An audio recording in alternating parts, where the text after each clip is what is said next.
Not every video on the internet is real, and the fake ones are multiplying. That's thanks to the spread of deepfakes.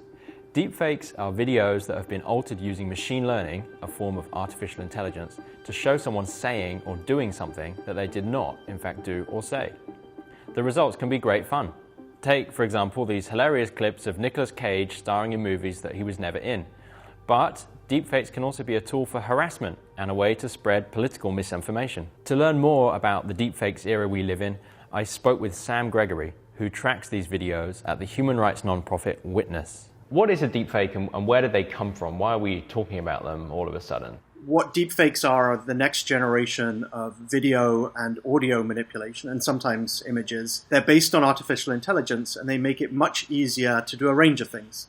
So what people think of as a deepfake is typically the face swap, right? You take the face of one person and you transfer it onto another person. But we might also think within the same category of other forms of synthetic media manipulation, like the ability to manipulate someone's lips and perhaps sync them up with a fake or real audio track, or the ability to make someone's body move or appear to move in a way that is realistic but is in fact computer generated.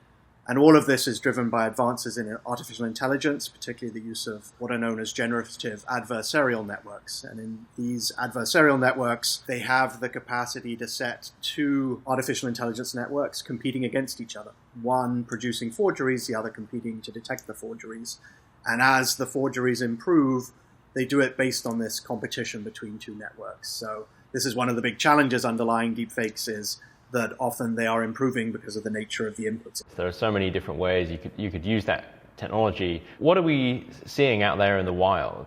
For the moment, they're primarily non-consensual sexual images. Probably up to 95% of the deepfakes out there are images of celebrities, or they're non-consensual images of ordinary people being shared on porn sites or being shared in closed messaging. We have started to see some other cases of deepfakes being used in other contexts, targeting women journalists or civic activists with images that appear to show them in sexual situations. We've also started to hear people using the "it's a deepfake" excuse. So in the small number of political level cases where there was potentially a deepfake, you see people weaponizing the phrase "it's a deepfake," and almost in that case it's really a version of the same phrase "it's fake news." And Sam, tell us how easy this technology has become to access. You mentioned that it's improved. Can anyone do this? It's still not at the point that anyone can do a really convincing face swap deepfake. There's code available online. There are websites you can go to that will allow you to create a deepfake. You know, some of those deepfakes will be imperfect, but we also know that imperfect deepfakes can still cause harm. So it's getting more accessible because it's getting commercialized, commoditized. And what's become clear in the last 6 months is that deepfakes and also other synthetic media like audio generation is getting better and better, and requiring less training data, less examples you need to generate the data, all of which mean we're going to get more and more of this content, and it's probably going to be of better and better quality. In Congress, there has been concern about deepfakes being used to distort political campaigns, maybe even the 2020 presidential campaign. Right, there's clearly vulnerabilities for political candidates for the last minute surprise of the compromising video. A lot of attention goes to political candidates. There are detection methods being developed for those political candidates to protect them from deepfakes. And the reason people worry about the advances in deepfakes and in other synthetic media is we've really seen quite significant progress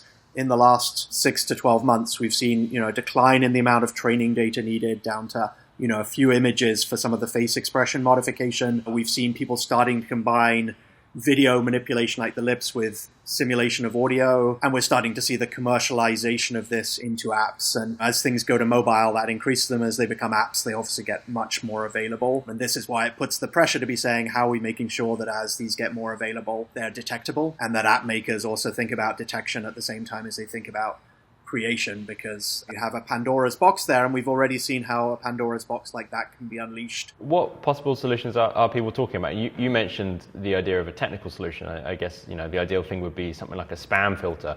Spam filtering is pretty good these days. You don't see much spam. Could we do that for deepfakes? Just block them out? We could, but we'd have to define what we think is a malicious deepfake, right? Because deepfakes and all this genre of synthetic media are really they're related to computational photography. Doing a funny face filter on an app. Now, you might say, that's fun, that's my granny. Or you might say, that's great. I think it's great that that's a satire of my president.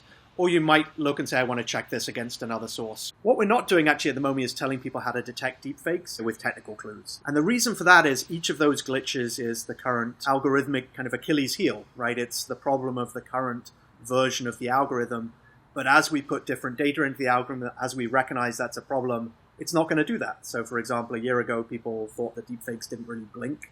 And now you see deepfakes that blink. Now, there are technical solutions. They are all going to be partial solutions, and we should want them to be partial solutions. There's a lot of investment in detection using advanced forms of media forensics. The problem with all those approaches is that they always are at a disadvantage. The attacker has the advantage there with the new technique and can learn from the previous generations of creation and forgery detection. Substituting a kind of technical check mark for human reasoning is not a great idea, both because systems like that get broken. They're an absolute honeypot for hackers and people who want to disrupt it, and also because these things are complex, right? Something may look real, and that may not matter to us that it has had some manipulation, and you don't want to give that across, and something may have a tick mark, but in fact the context is all wrong. I tend to think of detection as being the thing that at least gives us some signals that might help us say, actually, there's something suspicious here. I'm going to need to use my media literacy. I'm going to have to think about it. Well, that's interesting. You mentioned, the question of how people should think differently now that we're in the deepfake era, you might call it. I guess it was never a good idea to believe everything you saw on the internet, and now you can't believe anything you see. What's the right mindset to have? I think it's also a problem generally with the misinformation-disinformation discussion, is we've convinced people that they can't believe anything online, when the reality is much of what's shared online is true or true enough. It does increase the pressure on us to recognize that photos and text are not necessarily trustworthy. We need to use our media literacy on them to assess where it came from. Is there corroboration?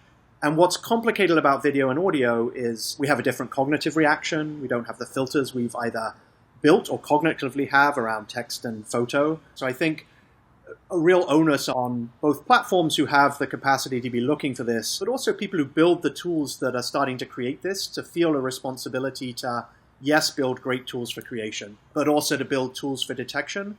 And then we can plug that into a culture where we're really saying you do need media literacy, you do need to look at content and assess it. And I don't think that's the same as saying it's the end of truth. I think it's saying, we have to be skeptical viewers. How do we give them technical signals? How do we build the media literacies that will deal with this latest generation of manipulation? Well, Sam, thank you very much for your help understanding deepfakes. Thank you, Tom. I appreciate the interview.